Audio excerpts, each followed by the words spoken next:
దేవుని యొక్క నామంలో మనందరికీ కూడా శుక్రవారం యొక్క శుభాలు తెలియజేస్తాను.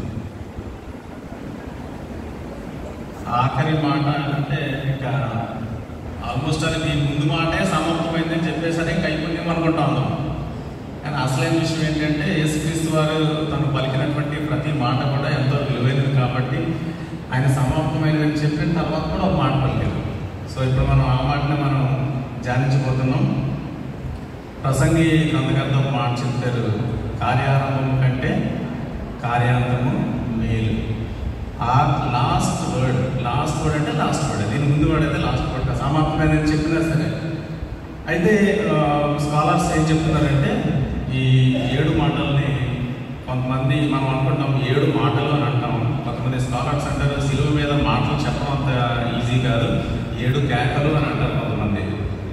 రైట్, రీసెర్చ్ స్కాలర్స్ అందులోకి పోలీస్ డిపార్ట్మెంట్ వాళ్ళు కనుక అడిగామనుకోండి 7 మాటల గురించి మీరేమంటారంటే వాళ్ళు ఏమంటారు, మరణ వాంగ్మూలం అంటారు. మరణ వాంగ్మూలం అంటే ఆఖరి ఇంకా చనిపోయే ముందు ఏం చెప్తారో దట్ ఈస్ కరెక్ట్.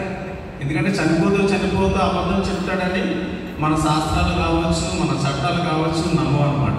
సో ఆఖరి మాటలు 7 మాటలు కూడా అంత ప్రశస్తమైనవిగా క్రైస్తవ సమాజమే కాదు కానీ లోకమంతా కూడా దీన్ని ధ్యానించవలసినటువంటి అవసరం ఎంతైనా ఉంది. ఒకసారి మనం 7 మాట కనుక చూసినట్లయితే లూకా సువార్త 23:46 ఉంది. అప్పుడు యేసు గొప్ప శబ్దంతో కేక వేసి, తండ్రి నీ చేతికి నా ఆత్మను అప్పగించుకొనుచున్నాను అని ఆయన ఇలాగ చెప్పి ప్రాణం విడిచింది. ఈ వాక్యం అంతటిని కూడా ఒకసారి మనం ప్రతి పదాన్ని కనుక మనం ఒకసారి అబ్జర్వ్ చేస్తే మొట్టమొదటిగా గొప్ప శబ్దంతో కేక వేశాడు ఆయన. ఎందుకు గొప్ప శబ్దంతో కేక వేశాడు అనేది ఆలోచించాలి. ఏంటంటే అప్పటికే ఆయన 6 గంటలు సుమారుగా బైబిల్లో ఉన్న టైం లైన్స్ 9 గంటలకు ఆయన సిలువ ఎక్కిస్తే 3 గంటలు కానీ మాట చెప్పచ్చు. 6 గంటల పాటు ఆయన శ్రమనుంది. శరీరంలో ఉన్నటువంటి 6.5 లీటర్ల రక్తం కూడా అయిపోతూ last maybe few drops of blood ఉంది. సో ఆయన శక్తిని అంతా కూడగట్టుకొని ఒక గొప్ప శబ్దం చేశారు. ఇది అనుకుంటాము ఓకే, ఇంకా శక్తిని అంతా కూడగట్టుకొని గొప్ప శబ్దం చేశారేమో అనుకుంటాం. కానీ ఆయన చేసిన శబ్దం ఏంటంటే ఒక విజయోత్సవమైనటువంటి శబ్దం. యూత్ వాళ్ళకి కొంతమంది తెలిసి ఉంటుంది, లాస్ట్ బాల్లో సింగిల్ రన్ కొట్టాల్సినప్పుడు 6 బాల్ గాలిలో ఉండగానే వస్తుంది కదా. సో అటువంటి శబ్దం అన్నమాట, విజయోత్సాహంతో ఉన్నటువంటి శబ్దం, గొప్ప శబ్దం చేసి ఆయన చెప్తున్నారు, తండ్రి నీ చేతికి నా ఆత్మను అప్పగించుకొనిచున్నానని చెప్తున్నాడు ఆయన. మొట్టమొదటిగా మనం అబ్జర్వ్ చేస్తే మొట్టమొదటి మాటలు ఆయన తండ్రికి ప్రార్థన చేశాడు. 3 సార్లు ప్రార్థన చేస్తాడు 7 మాటలు. రెండోదిగా 4వ మాటలో మరొక ప్రార్థన, అది కూడా తండ్రితోటి మాట్లాడుతూ ఉంటాడు. ఆఖరిసరిగా ఇదొక ప్రార్థన విన్నపం అనమాట. ఇందులో మళ్ళీ 4వ మాటలో దేవా దేవా నా చేయి ఎందుకు విడిచామని ఆయన అంటున్నాడు. ఎందుకు దేవా అనాల్సి వచ్చిందంటే తండ్రితో ఉన్నటువంటి కట్ అయిపోయింది అక్కడ. లేకపోతే కృత్వంలో ఉన్నటువంటి ఒకడుగా అయినటువంటి దేవుడు మరణించడం అనేది అంత సాధ్యమయ్యే పని కాదు. కనుక తండ్రి అని దేవుడు ఏం చేశాడంటే ఆయన చేతిని అలా విడిచిపెట్టాల్సి వచ్చింది కొన్ని క్షణాల పాటు. అందుగురించి ఇక్కడ మళ్ళీ యేసుక్రీస్తు ప్రభువు అంటున్న మాట ఏంటంటే మళ్ళీ he rebuild the connect to the God. మళ్ళా తన త్రిత్వంలోకి వెళ్ళడానికి ఒక గొప్ప ఆర్భాటంతో ఒక శబ్దం చేసి నేను మళ్ళా విజయాన్ని పొందాను, నేను వెళ్ళిపోతున్నానని చెప్పడానికి గొప్ప శబ్దం చేసి మళ్ళీ ఆయన తండ్రి అనే పదం వాడాడు ఇక్కడ. సో అగైన్ ఈ rebuild the connect to the God. మనం ఆలోచించాలి ఈరోజు, ఒకవేళ దేవుడితో మనకు ఉన్నటువంటి సంబంధం ఎలా ఉందో మనం మళ్ళీ రీబిల్డ్ చేసుకోవడానికి తండ్రి అని పిలవగలమా? నెక్స్ట్ చూసుకుంటే కనుక నా ఆత్మను నీ చేతికి నా ఆత్మను అప్పగించుకుంటున్నాను అని ఆయన చెప్పాడు. మనం ఇక్కడ ఏం నేర్చుకోవచ్చు అంటే ఆయనకు ఉన్నటువంటి నమ్మకాన్ని, దేవుని పట్ల తండ్రి పట్ల ఆయనకు ఉన్నటువంటి గొప్ప నమ్మకాన్ని, గొప్ప విశ్వాసాన్ని, ఒక నిరీక్షణను, ఫ్యూచర్ హోప్ని కూడా ఇది తెలియజేస్తూ ఉంటుంది. అదేవిధంగా తర్వాత ఆఖరి పదం కనుక చూస్తే ఆయన ఇలాగ చెప్పి ప్రాణము విడిచెను. ఆయన ఇలాగ చెప్పి ప్రాణము విడిచెను. యేసుక్రీస్తు అనే జీవితం అంతా కూడా ఇట్స్ రోల్ మోడల్. ప్రతి పదము రోల్ మోడల్, ప్రతి అడుగు రోల్ మోడల్ అయితే మరి ఆఖరి మాట కూడా రోల్ మోడల్ అయి ఉండాలి కదా. ఎస్, స్కాలర్స్ కూడా అదే చెప్తున్నారు, బైబిల్ పండితులు కూడా అదే అంటున్నారు. ఆయన ఒక రోల్ మోడల్. అసలు మరణం ఎలాగా, మన జీవితాన్ని ఎలాగ ముగించాలి అనే దానికి he shows A model how to face death. మరణాన్ని ఎలా ఎదుర్కోవాలి అనే ఒక రోల్ మోడల్ ఆయన చూపించినట్టుగా బైబిల్ పండితులు చెప్తా ఉన్నారు. అంతేకాకుండా ఈ యొక్క వాక్యాన్నంతని ఆఖరి మాటను కనుక మనం అధ్యయనం చేస్తే ఆత్మల యొక్క అధికారము దేవునికి మాత్రమే, తండ్రి లేని యెహోవాకు మాత్రమే ఉంది అనేది మనం ఒకసారి జ్ఞాపకం చేయాల్సినటువంటి అవసరం ఉంటుంది. అదేవిధంగా మనం ఒక రిఫరెన్స్ కనుక చూస్తే ఈ ఆఖరి మాట కీర్తనల గ్రంథము 31వ అధ్యాయము 5వ వచనం కనుక ఒకసారి మనం చూసినట్లయితే, కీర్తనల గ్రంథము 31వ అధ్యాయము 5వ వచనం, నా ఆత్మను నీ చేతికి అప్పగించుచున్నాను, యెహోవా సత్యదేవ, నన్ను విమోచించువాడవు నీవే. ఇది కూడా లేఖనాల నెరవేరు. అందుగురించి యేసుక్రీస్తు ప్రభువారిని ఏమంటారంటే లేఖన పురుషుడు అంటారు. ఆయన యొక్క ప్రతి అడుగు, ప్రతి మాట కూడా స్క్రిప్చర్స్ యొక్క నెరవేర్పు అనేటటువంటిది మనం 7వ మాట చివరి మాట. ఇన్ని మాటలు విని ఎక్కడైనా లేఖన నెరవేర్పు ఉందా లేదని చూసుకుంటే మనం ఆఖరి మాటలు కూడా చూడాలి. కాబట్టి ఈ ఆఖరి మాట కూడా లేఖనాల నెరవేర్పు. ఆయన అంటున్నాడు, సత్యదేవ, నన్ను విమోచించువాడు నీవే. ఆయన తన ప్రాణాన్ని పెట్టింది దేనికోసం అంటే మనల్ని పాపం నుంచి విమోచించడానికి ఆయన తన యొక్క ప్రాణాన్ని పెట్టాడు. అదేవిధంగా మనం చూసుకోవచ్చు, మనం ఎందుకు ఆయన మనల్ని విమోచించాడు అంటే మనల్ని విమోచించిన తర్వాత మనల్ని నిత్య జీవంలోనికి నడిపించడానికి ఆయన తన ప్రాణాన్ని పెట్టాడు. అయితే మనం ఏం చేసామంటే భూమి మీద యోహాను భక్తుడు చెప్తున్నాడు, యోహాను సువార్త 17వ అధ్యాయం 3వ వచనంలో, యోహాను సువార్త 17వ అధ్యాయము 3వ వచనంలో ఆయన ఏం చెప్తారంటే, అద్వితీయ సత్యదేవుడు అయిన నిన్నును నీవు పంపిన యేసుక్రీస్తును ఎరుగుటయే నిత్య జీవం. ఆయన మనల్ని విమోచించి మనల్ని నిత్య జీవంలోకి నడిపిస్తానని ఆయన కనుక ఆయన సిలువపై కనుక చనిపోతే మనం ఏం చేస్తున్నామంటే నిత్య జీవాన్ని చంపడానికి ఇష్టపడుతున్నాం. అయితే దేవుడు ఏం చెప్తున్నాడంటే, నిన్నును నీవు పంపిన యేసుక్రీస్తును ఎరుగుటయే నిత్య జీవం. నిత్య జీవాన్ని ఎవరైనా చంపగలరా? నిత్య జీవాన్ని ఎవరు కూడా చంపలేదు. మనం ఆయన సిలువ వేసాం. ఆయన సిలువలో 7 మాటలని కూడా, మొదటి 6 మాటలు కూడా మనం ధ్యానించున్నప్పుడు మనకు తెలుస్తూ ఉంటుంది ఆయన యొక్క క్యారెక్టర్ ఎలా ఉంది, ఆయన క్షమ దగ్గర నుంచి చివరి మాట వరకు కూడా. అయితే 7వ మాటలో కనుక మనం సరిగ్గా చూసినట్లయితే నిత్య జీవంలో ఆయన తన ఆత్మను దేవునికి అప్పగించుకున్నప్పుడు నిజంగా ఆయన నిత్య జీవనం ఉన్నటువంటి ఆయన్ని నిత్య జీవాన్ని మనం చంపగలము లేదని కనుక మనం ఒకసారి పరిశీలించాల్సిన అవసరం ఉంది. యోహాను భక్తుడు 10వ అధ్యాయము 17 నుంచి 19 వచనం కనుక మనం ఒకసారి చూసినట్లయితే అందులో చాలా క్లియర్గా చెప్తున్నాడు, నేను దాన్ని మరలా తీసుకున్నట్లు నా ప్రాణం పెట్టుచున్నాను, ఇందువల్లనే నా తండ్రి నన్ను ప్రేమించుచున్నాడు. ఈ యూదులు కానీ, పరిసయ్యులు కానీ, శాస్త్రులు కానీ, అక్కడ ఉన్నటువంటి అధికారులు, అనధికారులు యేసుక్రీస్తుని మనం చంపేశాం అని అనుకుండొచ్చు. యేసుక్రీస్తుని ఎవరో చంపలేరు. ఎందుకంటే ఆయన దేవుడు కనుక, మనుష్య కుమారుడు కనుక. ఆయన ప్రాణం తీయాలి అంటే క్రితంలో ఉన్నటువంటి త్రియేక దేవుని దగ్గర నుంచి ఆయన విడిపోవాలి. 4వ మాటలు అదే, ఆయన దేవాదేవ నా చెయ్యి విడిచామని విడిపోయిన తర్వాత మాత్రం ఆయన ప్రాణం పోవాల్సిన అవసరం ఉంది. అందులో కూడా 7వ మాటల వల్ల ఆయన ప్రాణం తన యొక్క ఆత్మను దేవుడికి అప్పచెప్తున్నాడు. అదే చెప్తున్నాడు ఆయన యోహాను చెప్తున్నాడు 18వ వచనం, ఎవడునూ నా ప్రాణమును తీసుకున్నట్టు నా అంతటా నేనే దాన్ని పెట్టుచున్నాను. ఆయన ప్రాణాన్ని ఎవడు తీసుకోలే. ఆయన మన యొక్క విమోచన ఖైదముగా ఆయన తన ప్రాణాన్ని సిలువలో పెట్టాడు.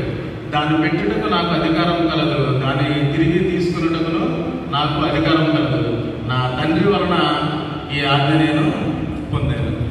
ఎవరు యేసుక్రీస్తుని చంపడం కానీ లేదా ఎవరు యేసుక్రీస్తుని ప్రాణం తీయడానికి కానీ ఎవరికి అధికారము లేదు. తనంతట తానుగానే తన ప్రాణాన్ని పెట్టాడు. తనంతట తానుగానే తండ్రికి సమర్పించుకున్నాడు. ఎందుకంటే మన పాపాలు విమోచించడానికి, మన పాపాల నుంచి మనల్ని విమోచించి మనందరం కూడా నిత్య జీవంలోకి ప్రవేశించడానికి ఆయన తన యొక్క ప్రాణాన్ని పెట్టడం జరిగింది. సరే, మరణాన్ని జయించి జీవంలోకి వెళ్తున్నాం కదా, మరి మనం కూడా మన ప్రాణాన్ని పెట్టాలా? ఆయన ప్రతి పదంలోనూ మనం ఎగ్జాంపుల్ తీసుకుంటాం కాబట్టి ఇప్పుడు ఆఖరి మాటలో కూడా మనం ఎగ్జాంపుల్ తీసుకోవాలి కదా. మరి ఆయన ఏమంటాడు, తండ్రి నీ చేతికి నా ఆత్మను అప్పగించున్నాను అని అన్నాడు ఆయన. మరి మనం కూడా మన ఆత్మను దేవునికి అప్పగించాలా? అది సాధ్యమవుతుందా? ఒకసారి చూద్దాం. మనం పేతురు రాసిన మొదటి పత్రిక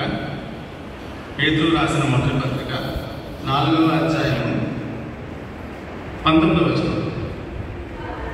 కాబట్టి దేవుని చిత్త ప్రకారం బాధపడేవారు సత్ప్రవర్తన గలవారై నమ్మకమైన సృష్టికర్తకు తమ ఆత్మలను అప్పగించుకోవాలి. మనము కూడా మన ఆత్మలను దేవునికి అప్పగించుకోవాల్సినటువంటి వారమై ఉన్నాం.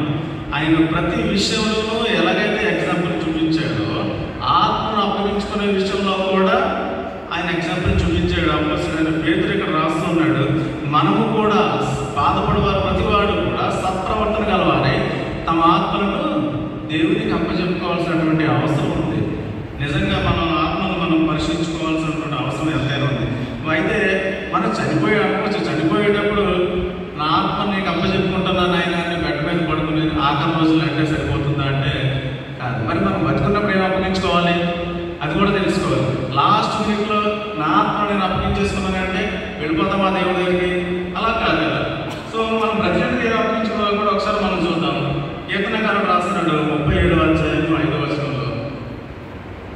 కీర్తనలు 37వ అధ్యాయం 5వ వచనం. నీ మార్గమును యెహోవాకు అప్పగింపుము, నీవు ఆయనను నమ్ముకునుము, ఆయన నీ కార్యము నెరవేర్చును. మనం బ్రతికున్నప్పుడు ఏమి అప్పచెప్పుకోవాలంటే దేవునికి మన మార్గాలను అప్పచెప్పుకోవాలి. చనిపోయే ముందు మన ఆత్మను అప్పచెప్పుకుంటాం. యేసుక్రీస్తు ఎలాగైతే చెప్పారో బ్రతికి ఉన్నప్పుడు మన మార్గాలను ఆయనకి అప్పచెప్పుకోవాలి. ఎంతమంది మనందరం మన మార్గాలను అప్పచెప్పుకుంటున్నామా లేదా అనేది స్వపరీక్ష చేసుకోవాల్సినటువంటి అవసరం ఈ లెంటెన్ సీజన్లో ఉంది. చనిపోయే ముందు 7 మాటలు ఆయన పలికారు. చక్కగా మనం ధ్యానం చేసాము. ఆఖరి మాటలో మన ఆత్మను అప్పచెప్పుకుంటారని చెప్పినంత మాత్రాన మనం నిత్య జీవంలోకి వెళ్ళం. కానీ బ్రతికి ఉన్నప్పుడు మన యొక్క మార్గాలను ఆయనకు అప్పచెప్పుకోవాల్సిన అవసరం ఎంతైనా ఉంది. ఒక స్కాలర్ అంటున్నాడు, ఏమంటారంటే he is not only showing the how to face death, but also he is showing how to face challenges in life. అదే చెప్తున్నాడు. మన మార్గాలు కనుక ఆయనకు అప్పచెప్పుకుంటే ఆయన మన కార్యాలన్నింటినీ నెరవేరుస్తాడు. అంటే మనకు రాబోయే ఎలాంటి ఛాలెంజెస్ అయినా సరే ఆయన నెరవేర్చడానికి సిద్ధంగా ఉంటే, మనం కనుక మన యొక్క మార్గాలను ఆయన కనుక అప్పచెప్పుకోకపోతే ఆయన మన కార్యాలను చేయడానికి సిద్ధంగా ఉండడేమో. ఒకవేళ మనం పరిశీలన చేసుకోవాలి. ఆఖరి క్షణాలు కాదని బ్రతికి ఉన్నప్పుడే మనము మన మార్గాలను ఆయనకి అప్పచెప్పుకోవాల్సినటువంటి అవసరం ఉంది.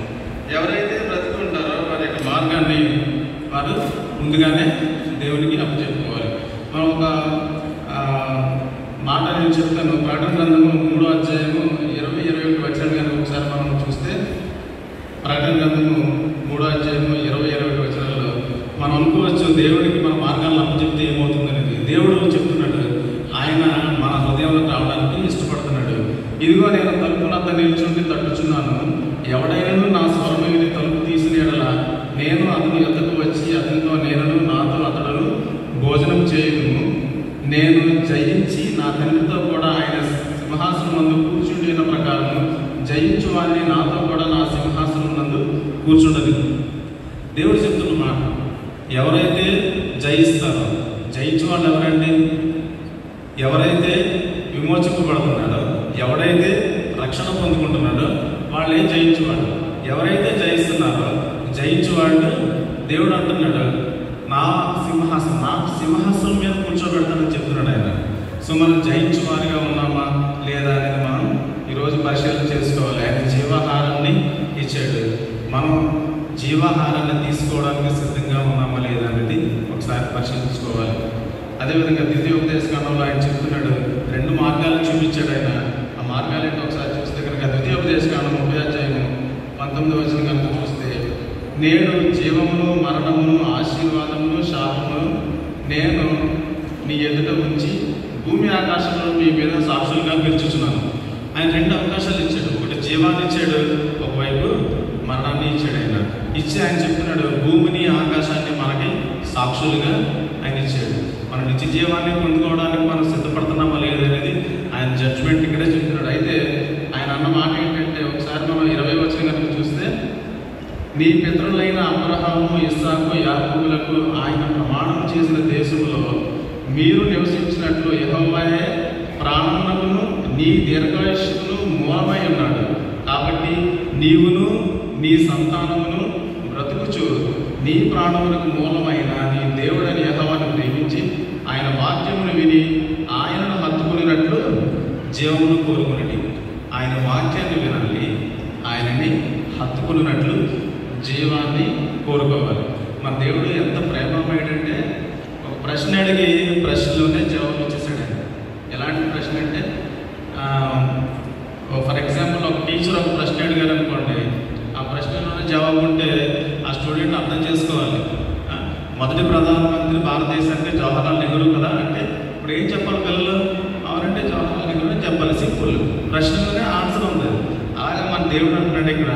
ఆయన చెప్తున్న మాట ఏంటంటే, జీవాన్ని మరణాన్ని ఇచ్చి అంటున్నాడు ఆఖరిలో, జీవాన్ని కోరుకో, నువ్వు వాక్యాన్ని విను, వాక్యాన్ని విని ఆయనను హత్తుకున్నట్లు జీవాన్ని కోరుకోవాలన్నాడు.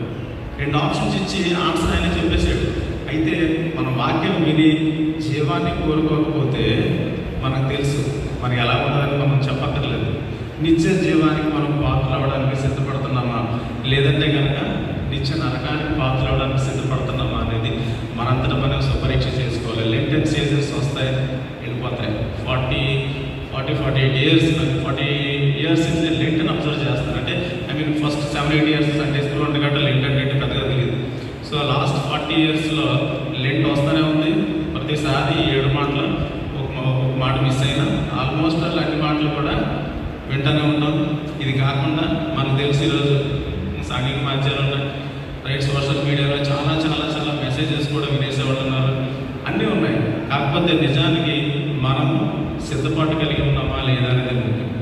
వ్యక్తిగతంగా నేను సిద్ధపడ్డానా లేదనేది ముఖ్యం. వ్యక్తిగతంగా నేను నా దేవుని యొక్క వాక్యాన్ని వింటున్నానా, ఆయనను హత్తుకొని జీవంలోకి ప్రవేశించడానికి ఇష్టపడుతున్నానా లేదనేది ముఖ్యం. ఆయన ఆఖరి మాట తన ఆత్మనప్పు చెప్పుకున్నాడు తండ్రికి గొప్ప విజయోత్సాహంతో. మరొక 2 రోజుల్లో, అంటే రేపు పొద్దున డే ఆఫ్ సైలెన్స్ అంటాం, ఎల్లుండ ఈస్టర్ రోజు, ఆయన తండ్రితో ఏకత్వం కలవాడే త్రియేక దేవుల్లో కలిసిపోవడానికి జస్ట్ 2 days గ్యాప్ ఉంది. మరి మనం కూడా ఆయనతో ఏకత్వం వెళ్ళడానికి మనం సిద్ధపడుతున్నాం లేదా? ఆయన అడుగుతున్నాడు, నీ హృదయం ఎందుకు, నేను నీ హృదయం తలుపుతో నేను నిలబడ్డాను, ఈ నాక్ చేస్తున్నాడు ఆయన. మనం డోర్ ఓపెన్ చేస్తే మనల్ని తీసుకెళ్ళి ఆయన సింహాసనం మీద కూర్చోబెడతానని చెప్తున్నాడు ఆయన. మనం సిద్ధంగా ఉన్నాము లేదనేది మనం పరీక్ష చేసుకోవాలి. అయితే ఆఖరి మాట, మన పరీక్ష కనుక మనకి ఇద్దరు జడ్జ్మెంట్ చెప్పాడు ఆయన. సింపుల్గా భూమి ఆకాశాలను మనకి సాక్షులుగా పెట్టాడు. ఈ రెండింటి నుంచి మనం తప్పించుకోలేము.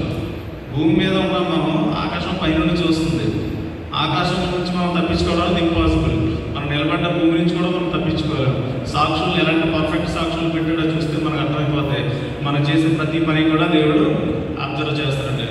అయితే నా ఉద్దేశం ఏంటంటే, మనందరం కూడా దేవుని యొక్క వాక్యాన్ని అంగీకరించి ఆయనను హత్తుకున్నట్లు నిత్య జీవంలోకి ప్రవేశించడానికి పరిశుద్ధాత్మ దేవుడు మనందరికీ సహాయం దయచేయను గాక.